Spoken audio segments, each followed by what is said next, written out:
Today we're going to talk about the uncertainty curve. And the uncertainty curve is a tool that really helped me when I was doing exposure and response prevention therapy to get over OCD.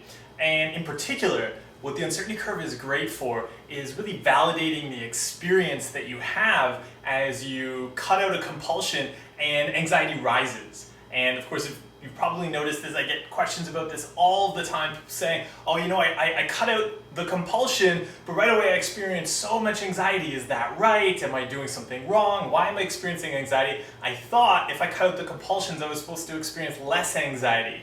And that's true, but, and this is the big but, when you first cut out a compulsion, you actually experience more anxiety. You're going to experience more uncertainty, and it's going to be one of the most uncomfortable things you will ever experience in your whole life, and the uncertainty curve helps us manage that process.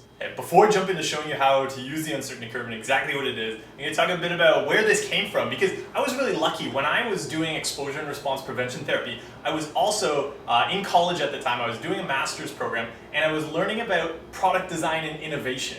And product design and innovation and project management are full of uncertainty. It's all about managing uncertainty. And so those areas of the business world have developed all sorts of useful tools to help groups of people get over their uncertainty so they can actually innovate and actually do new things. Because if you think about it, your compulsions are old things. And a lot of what we're afraid of is doing something different. It's very easy to fall back on what you've done before. And the uncertainty curve was to help teams that were producing new products not fall back on what they've done before, which is exactly what you're doing when you cut out a compulsion. You're cutting it out, you're not going to do that same old thing because you know it's unhealthy for you, and you're going to do something new. And doing something new is an incredibly anxiety-ridden experience. And uncertainty is very high, and that pressure on us is often what makes us go back to what we've done before. The uncertainty curve is going to help you not do things you've done before. It's going to help you do new things. It's going to help you innovate. Because being healthy really is an innovation, particularly when we spent most of our lives being very, very unhealthy. So, without further ado, here is the uncertainty curve. And there you go, so as you see, it's really simple. Down on the bottom here, we have a T, and that stands for time. And on the side here, that U, of course, is uncertainty. And as you can see, U goes up. It begins kind of low, and then it starts to rise. And this is the uncertainty curve you see here in the middle. See, it starts fairly low, and then it gets higher and higher and higher, and then it peaks, and it starts to drop down. And this is the experience you're going to have when you cut out a compulsion. Right? You're going to start to cut it out, and even though you probably thought you were already experiencing the most anxiety you could possibly experience in your life, when you start cutting out a compulsion, that anxiety you're experiencing right now is right here. It's fairly low on the scale. And then once you cut out that compulsion and you accept that urge to engage in it, but you don't engage in the compulsion, you don't react to that anxiety, that's when uncertainty is going to spike as time goes by. But as you can see, you're going to have a breakthrough. Right? And so, as I mentioned before, this comes from the business world and product development. And that breakthrough, that peak where uncertainty is at its highest, that's actually where innovation happens. Right? That's where healthy happens. Healthy happens at the breakthrough. But getting there, there's going to be all this pressure to make you drop down to what you've done before, to go back to where you've been before, to what you already know is really unhealthy. Right? That pressure is always going to be there, pushing you back as time goes by. Right? But it's up to you to accept that and push through it. And the uncertainty curve helps you do that because it helps you understand the process of cutting out that compulsion. Okay, so you can actually download, there's a link in the description down below that will take you to a downloadable version of the uncertainty curve. It's not on a blackboard. It's a PDF you can download to help you track your movement through, up and over the uncertainty curve. And let me explain a bit more about that.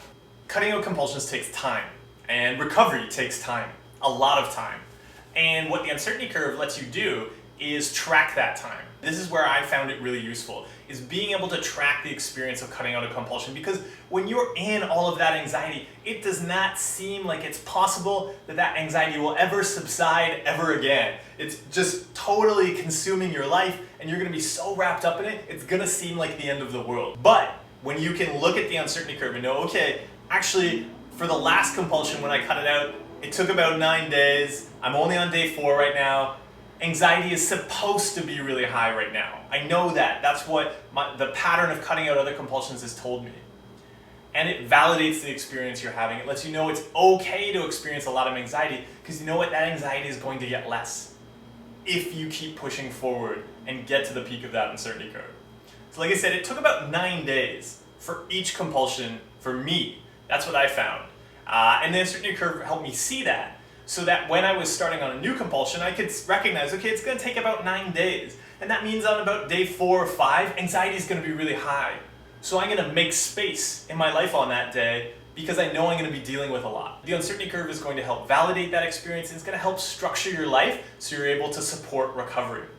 Right? If you know you're just starting out riding up the uncertainty curve, cutting out a very intense compulsion, and you can see on your schedule for the week that peak of anxiety is going to land on an important date, well, maybe you should do some rescheduling.